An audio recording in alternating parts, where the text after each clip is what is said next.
আসসালামু আলাইকুম। এমসিকিউর পঞ্চম অধ্যায়ের প্রথম পর্বে তোমাদের সকলকে স্বাগতম জানাচ্ছি। আমাদের এই পর্বের টাইটেল হচ্ছে যোজনী ও যোজ্যতা ইলেকট্রন। তাহলে চলো আমরা আমাদের প্রশ্নগুলো শুরু করি। আচ্ছা, ফার্স্ট কোশ্চেন আমাদের জন্য দেখো, কোন মৌলের সর্বশেষ কক্ষপথের ইলেকট্রন সমূহকে কি বলে? কোন মৌলের সর্বশেষ কক্ষপথের ইলেকট্রন সমূহকে বলা হয় যোজ্যতা ইলেকট্রন। আমরা জানি যে সর্বশেষ কক্ষপথে যে ইলেকট্রন বা ইলেকট্রন সমূহ থাকে তাকে মৌলের যোজ্যতা ইলেকট্রন বলা হয়। আচ্ছা, অক্সিজেনের যোজ্যতা ইলেকট্রন কতটি? অক্সিজেনের যোজ্যতা ইলেকট্রন 4টি। সো এটা আসলে 4টি বুঝলাম কিভাবে, এটা কিভাবে করব? আমরা ইলেকট্রন বিন্যাস করব। সো অক্সিজেনের ইলেকট্রন বিন্যাস কি? 1s2 2s2 2p4। তাহলে অক্সিজেনের সর্বশেষ কক্ষপথে সরি 4 না, এটা হবে 6। 4 9 এটি হবে 6টি। অক্সিজেনের যোজ্যতা ইলেকট্রন কতটি? 6টি। সর্বশেষ কক্ষপথে দেখো 6টি ইলেকট্রন, 4 আর 2 6। সো অক্সিজেনের যোজ্যতা ইলেকট্রন কত হবে? 6। আচ্ছা, গেল। নেক্সট দেখো কি বলতেছে, যে জেনন এর যোজ্যতা শক্তি স্তরে ইলেকট্রন সংখ্যা কতটি? জেনন এর যোজ্যতা শক্তি স্তরে ইলেকট্রন সংখ্যা 8টি। কেননা জেনন একটি নিষ্ক্রিয় মৌল। খেয়াল করো, জেনন একটি নিষ্ক্রিয় মৌল। আর আমরা জানি যে নিষ্ক্রিয় মৌলের সর্ববহিস্থ কক্ষপথে অষ্টক পূর্ণ থাকে। সর্ববহিস্থ কক্ষপথটি অষ্টক পরিপূর্ণ থাকে। সো যেহেতু অষ্টক পরিপূর্ণ, তার মানে বোঝা যাচ্ছে তার সর্বশেষ কক্ষপথে ইলেকট্রন সংখ্যা হবে 8টা। আচ্ছা, এবারে নেক্সট কোশ্চেন, কপারের যোজ্যতা ইলেকট্রন কত? কপারের, তাহলে আমরা জানি যে কপার মৌলের সর্বশেষ কক্ষপথ ইলেকট্রন থাকে কয়টি? একটি। কপার মৌলের সর্বশেষ কক্ষপথ ইলেকট্রন থাকে কতটি? কপার মৌলের সর্বশেষ কক্ষপথ ইলেকট্রন একটি। এবং কপার কিন্তু ব্যতিক্রমধর্মী ইলেকট্রন বিন্যাস দেখায়। কপারের বেলায় দেখা যায় কি 3d10 4s1 হয়। কপারের জন্য দেখা যায় যে কপার 3d10 এবং 4s1 হয়। সো কপারের যোজ্যতা ইলেকট্রন হয় একটি। আচ্ছা, এবারে দেখো নেক্সট কি বলতেছে, যে হ্যালোজেন গ্রুপের মৌলগুলোর যোজ্যতা ইলেকট্রন কতটি? হ্যালোজেন গ্রুপ মানে কি? গ্রুপ 17। তাহলে গ্রুপ 17তে যারা আছে এদের সবার সর্বশেষ কক্ষপথে কয়টি ইলেকট্রন থাকবে? 7টা। সবার, যেহেতু গ্রুপ 17, তাহলে এদের সবার সর্বশেষ কক্ষপথে ইলেকট্রন সংখ্যা কতটি হবে? ইলেকট্রন সংখ্যা হবে 7টি। ওকে, ফাইন। নেক্সট প্রশ্ন দেখো কি বলতেছে, যে এ এবং বি দুটি মৌল, এ হলো কার্বন আর বি হলো অক্সিজেন। আচ্ছা, এখন বলতেছে যে এ মৌলের বহিস্থ স্তরে কতটি ইলেকট্রন থাকবে? কার্বনের বহিস্থ স্তরে কতটি ইলেকট্রন থাকবে? তাহলে আমরা যাই 1s2 2s2 2p2। তাহলে কয়টা পাচ্ছি আমরা? 4টা। তাহলে এ মৌলের সর্ববহিস্থ স্তরে ইলেকট্রন সংখ্যা কতটি? এ মৌলের সর্ববহিস্থ স্তরে ইলেকট্রন সংখ্যা 4টি। ওকে, ফাইন। তাহলে আমরা এটুকু মোটামুটিভাবে বুঝতে পেরেছি। নেক্সট প্রশ্ন কি দেখো, যে এখানে একটা বিক্রিয়া দেওয়া হচ্ছে, কপার প্লাস গাঢ় সালফিউরিক অ্যাসিড এ লবণ। এ লবণ মানে কি? Copper sulphate CuSO4। Copper sulphate B gas, তাহলে বি গ্যাস হবে সালফার ডাইঅক্সাইড। বি গ্যাস হবে সালফার ডাইঅক্সাইড। ঠিক আছে, এখন বলতেছে এ লবণের ধাতব আয়নের সর্বশেষ কক্ষপথে কতটি ইলেকট্রন আছে? ওকে, তো এবার এটা একটু আমাকে করে দেখতে হবে। ফাইন, তাহলে চলো খেয়াল করো, কপার সালফেট, তাই না? কপার সালফেট আমাদের এ লবণ কি? এটাই কিন্তু আমাদের এ লবণ ছিল। এ লবণ আর কেউ না, এ লবণ হলো কি? Copper sulphate. এখন এই কপার সালফেটকে যদি আমি ভাগ করি, তখন আমরা কি পাবো? কপার 2+ আর কি পাবো? সালফেট SO4 2- কপার 2+ আর পাবো আমি সালফেট 2-। তো কপার 2+, এইটা হচ্ছে আমাদের এ লবণ, তাই না? ধাতব লবণের যে পরমাণু বা যে ধাতু, সেই ধাতু। এখন এই ধাতুর সর্বশেষ কক্ষপথে কয়টি ইলেকট্রন রয়েছে? তাহলে চলো কপারের ইলেকট্রন বিন্যাসটা আমরা করি। কপার 29 কত হবে দেখো, 1s2 2s2 2p6 3s2 3p6, তারপরে 3d10, তারপরে হবে 4s1। এটা হচ্ছে নর্মাল কপারের ইলেকট্রন বিন্যাস। এখন যেহেতু এখানে বলতেছি আমরা কপার 2+, তার মানে কি হবে? সর্বশেষ কক্ষপথ থেকে তো ইলেকট্রন তো এখান থেকে যাবেই। সর্বশেষ যে কক্ষপথ রয়েছে, খেয়াল করো, এখান থেকে যে ইলেকট্রন একটা কমবে, এখান থেকেও একটা কমবে। সো এখান থেকে একটা কমলে কত হবে? 9, তাই না? 9 হয়ে যাচ্ছে। 3d9 আর 4s0। কপারকে যখন আমি 2+ বলবো তখন 3d9 4s0। তাহলে আমার 4s0 মানে কি? এটা তো বাদ। আমার সর্বশেষ কক্ষপথ কোনটা? এখন এইটা। এখন এইখানে আমরা কয়টি ইলেকট্রন দেখতে পাচ্ছি বলো তো? 9 + 6 + 2 কত হয় বলো তো? 9 6 15 আর 2 17। তার মানে এই যে লবণ, এই লবণের কেন্দ্রীয় পরমাণুর বা ধাতব যে আয়ন, সেই আয়নের সর্বশেষ কক্ষপথে ইলেকট্রন সংখ্যা আমরা পাচ্ছি 17টি। কতটি পাচ্ছি? 17টি। সো এখান থেকে আমরা সঠিক অ্যান্সার কত নিতে পারবো? এই যে। তাহলে এখন আসলে ফাইনালি আর একবার বুঝাই, এ লবণ হচ্ছে কপার সালফেট। বলতেছে এ লবণের ধাতব আয়ন বলতে কপার 2+, সর্বশেষ কক্ষপথে ইলেকট্রন সংখ্যা কতটি? 17টি।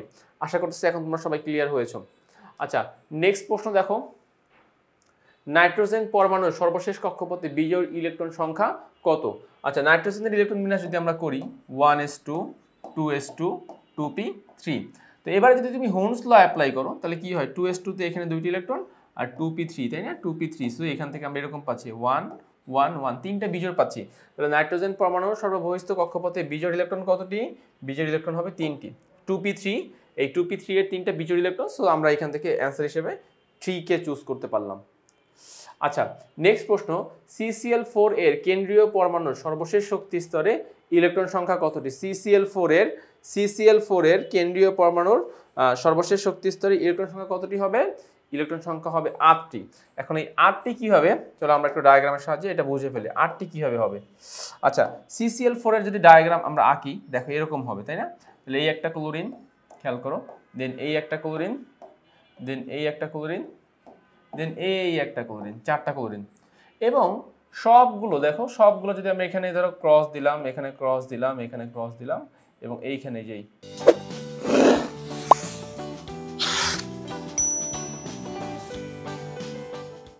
এই যে, তাহলে ইলেকট্রন শেয়ার করার পর এখানে চারটা করে ইলেকট্রন একা কার্বন শেয়ার করতেছে, আর 4টা ক্লোরিন সবাই একটা একটা করে সবাই ইলেকট্রন শেয়ার করতেছে। তাহলে আমার কোশ্চেনটা কিন্তু কেন্দ্রীয় পরমাণুকে কার্বনের সর্বশেষ কক্ষপথে এখন ইলেকট্রন কয়টা? 8টা। তাহলে অ্যান্সার কত হবে? 8। তো দেখি আমাদের 8 কি অপশনে রয়েছে? ইয়েস, খ নাম্বার, যেটা আমি বলছিলাম যে 8 হবে। তাহলে এই 8 এবার তোমরা দেখতে পেরেছো যে ইলেকট্রন শেয়ার করার পর কার্বন পরমাণুর সর্ববহিস্থ স্তরে 8টি ইলেকট্রন থাকে। তো এই জন্য আমাদের অ্যান্সার কত হবে? আমাদের অ্যান্সার হবে 8। আচ্ছা, নেক্সট প্রশ্ন, নিষ্ক্রিয় গ্যাসের যোজনী কত? আচ্ছা বলো তো, নিষ্ক্রিয় গ্যাসের যোজনী কত হতে পারে? নিষ্ক্রিয় গ্যাসের যোজনী হতে পারে 0, কেননা তারা তো কোনো ইলেকট্রন আদান প্রদানই করছে না। সো যেহেতু তারা কোনো ইলেকট্রন আদান প্রদান করছে না, তাদের যোজনী কত হবে? তাদের যোজনী হবে 0। আচ্ছা, নেক্সট প্রশ্ন দেখো, ফেরাস ক্লোরাইডে Fe এর যোজনী কত? দেখো কথার মধ্যে কিন্তু আস বলে দিয়েছে, আর ফেরাস আছে। তাহলে আমরা জানি আস এবং ইক দুইটা ওয়ার্ড। আস যখনই বলবে তখন কম যোজনী ব্যবহার করব, আস যখনই বলবে তখনই আমি কম যোজনী ব্যবহার করবো। সো Fe এর দুইটা যোজনী, একটা হলো 2 আর একটা হলো কত? 3। সো যেহেতু কম বলছে আমরা এখান থেকে 2 অ্যান্সার হিসেবে নিব। আচ্ছা, এরপরের প্রশ্ন, কোন মৌলটির যোজনী 0? দেখি নিষ্ক্রিয় গ্যাস কি রয়েছে? নিষ্ক্রিয় গ্যাস ক্রিপ্টন। আমরা দেখতে পাচ্ছি এই যে ক্রিপ্টন, হিলিয়াম, নিয়ন, আর্গন, ক্রিপ্টন একটি নিষ্ক্রিয় গ্যাস। তাহলে নিষ্ক্রিয় গ্যাসের যোজনী কত হবে? নিষ্ক্রিয় গ্যাসের যোজনী 0 হবে, যোজনী 0 হবে। আচ্ছা, যাচ্ছি আমরা পরবর্তী প্রশ্নে। বলতেছি কি, দেখো নিচের কোন মৌলটির যোজনী ইলেকট্রন ও যোজনী একই, মানে যোজনী ইলেকট্রন এবং যোজনী একই সংখ্যা আর কি। আচ্ছা, এখন কে হতে পারে? ক্যালসিয়াম, তাই না? দেখো ক্যালসিয়াম কি করতে পারে? ক্যালসিয়ামের যোজনী 2, আবার যোজ্যতে ইলেকট্রনও 2, দুইটা জিনিসই সেম। তার পারমাণবিক সংখ্যা 20, সর্বশেষ কক্ষপথে 2টি ইলেকট্রন থাকে। যেহেতু সর্বশেষ কক্ষপথে 2টি ইলেকট্রন থাকছে, সো আমরা এর জন্য বলবো তার যোজ্যতে ইলেকট্রন 2। আবার ক্যালসিয়াম নিষ্ক্রিয় গ্যাস আর্গনের মতো কাঠামো পাওয়ার জন্য সে 2টি ইলেকট্রন ত্যাগ করে, তখন তার যোজনী কত হয়ে যায়? যোজনী 2 হয়ে যায়। তো আমাদের 13 এর সঠিক অ্যান্সার কত হবে? 13 এর সঠিক অ্যান্সার হবে ক। আচ্ছা, যাচ্ছি আমরা পরবর্তী প্রশ্নে। নিচের কোন মৌলের যোজনী এবং যোজনী ইলেকট্রন সংখ্যা ভিন্ন? যোজনী এবং যোজনী ইলেকট্রন সংখ্যা ভিন্ন। এটা হবে ক্লোরিন, এটা হবে ক্লোরিন। কেন বলো তো? কারণ ক্লোরিনের ইলেকট্রন বিন্যাস দেখো, 1s2 2s2 2p6 3s2 3s2 3p5 3s2 3p5। তাহলে এখান থেকে আমরা কাকে পাচ্ছি? এখান থেকে পাচ্ছি আমরা ক্লোরিনকে। কাকে পাচ্ছি? এখান থেকে আমরা ক্লোরিনকে পাচ্ছি। এখন ক্লোরিনকে পেলাম কিভাবে? দেখো, ক্লোরিনের সর্বশেষ কক্ষপথ ইলেকট্রন কয়টা? ক্লোরিনের সর্বশেষ কক্ষপথ ইলেকট্রন 7টা। আর ক্লোরিন কয়টি ইলেকট্রন গ্রহণ করে? ক্লোরিন 1টি ইলেকট্রন গ্রহণ করে। কার মতো কাঠামো বিন্যাস অর্জন করে? আর্গনের মতো। কার মতো কাঠামো বিন্যাস অর্জন করে?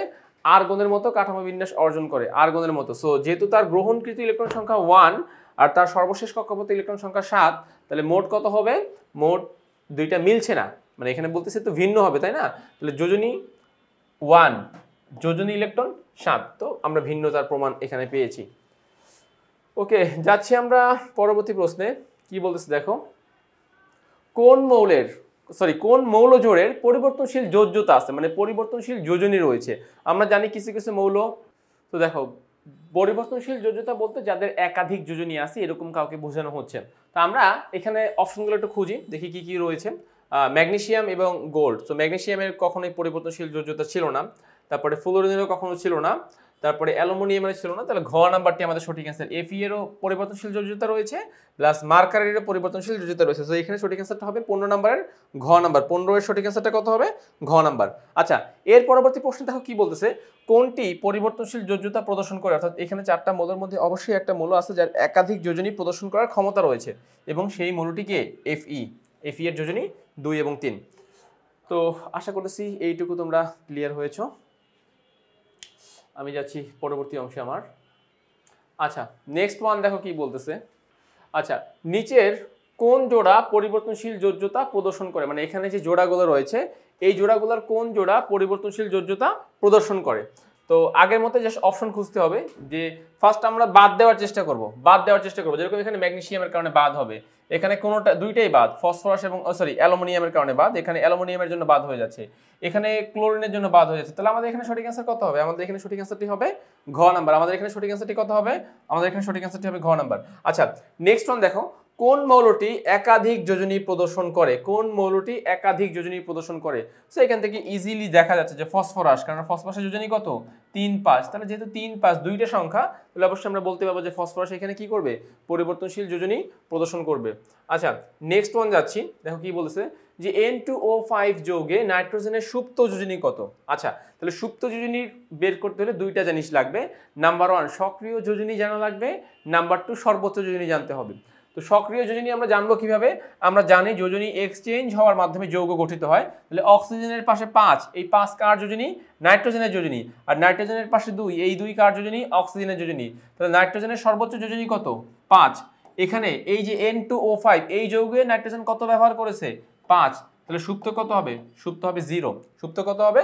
সুপ্ত হবে 0। সো আমার 19 এর সঠিক অ্যান্সারটি কত? আমার 19 এর সঠিক অ্যান্সারটি ক। 20 নাম্বার, H2SO3 যৌগে সালফারের সুপ্ত যোজনী কত? H2SO3 যৌগে সালফারের সুপ্ত যোজনী কত? আচ্ছা, তো তোমাদেরকে এই ক্ষেত্রে খেয়াল করো, এটা তো একটা যৌগমূলক, তাই না? এটা যৌগমূলক। তো যৌগমূলকের মধ্যে কোন একটা পরমাণুর যোজনী বের করার কিছু ওয়ে আছে, শর্টকাট ওয়ে আছে। তো এর মধ্যে অন্যতম একটা হলো হচ্ছে আমরা একটু জারণ মানের সাহায্য নিতে পারি। খেয়াল করো, আমার জারণ মান যদি আমাকে নির্ণয় করতে বলা হতো, এই যৌগে সালফারের জারণ মান কত? তাহলে হাইড্রোজেন কত হতো? 2টা হাইড্রোজেন +2, 3টা অক্সিজেন -6।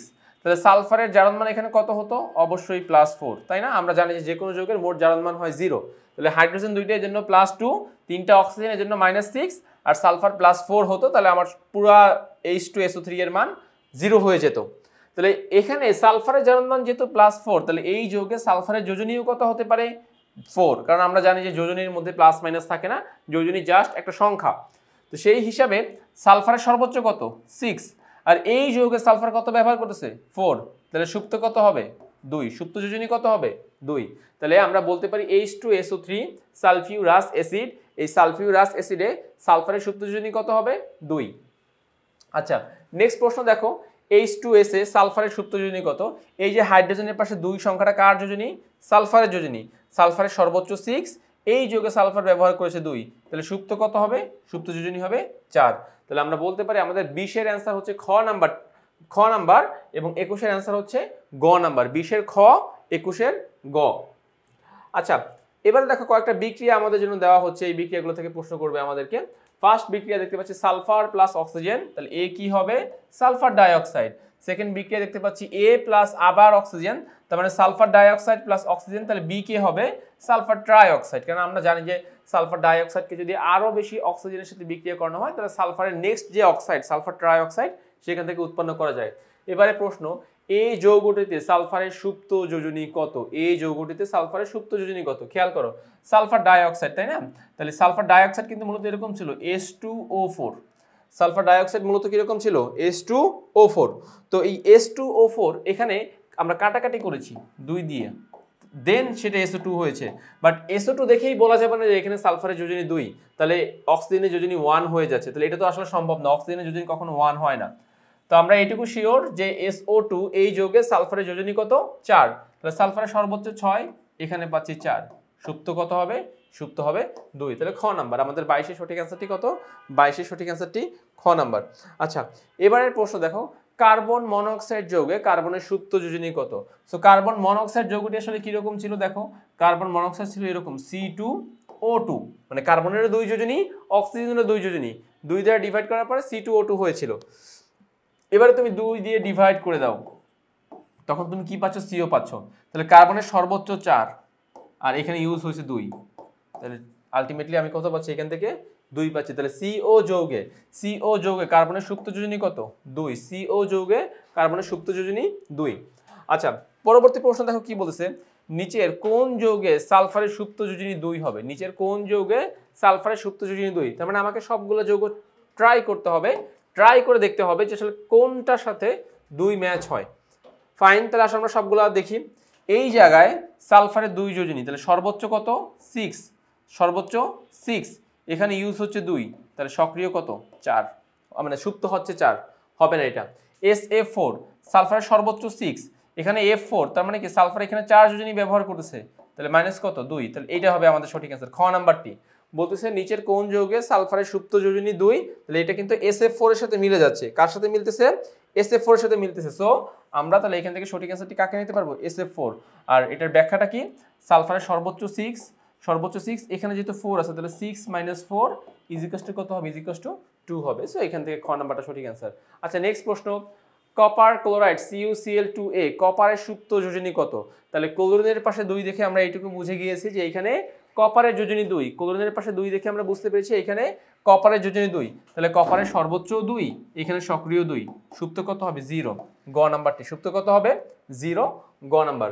আচ্ছা, নেক্সট প্রশ্ন দেখো কি বলতেছে যে ক্যালসিয়াম ধাতুর সম্পর্কে আমাকে এখানে মানে জাস্ট বলা হচ্ছে যে ক্যালসিয়াম ধাতুর ইলেকট্রন বিন্যাস কি বলছে দেখি। 1s2 1s2 2s2 2p6 3s2 3p6 3d2। Calcium ধাতুর ইলেকট্রন বিন্যাসটাই তো ভুল, আমার তো ডি তে যাবে না, আমার তো এখানে কি হবে? 4s2 হবে, তাই না? আচ্ছা, যোজ্যতা ইলেকট্রন 2, যোজনী 2, 2 এবং 3 সঠিক, গ নাম্বার। 2 এবং 3 সঠিক, গ নাম্বার। ওকে, তাহলে আমাদের যোজ্যতা ইলেকট্রন মানে যোজ্যতা ইলেকট্রন, সুপ্ত যোজনী রিলেটেড যেই প্রশ্নগুলো ছিল আমরা সমস্ত প্রশ্নগুলো এখানে কি করতে পেরেছি? কভার করতে পেরেছি। তো এই পর্বটি এখানেই শেষ করছি, নতুন কোনো পর্বে আবার দেখা হবে।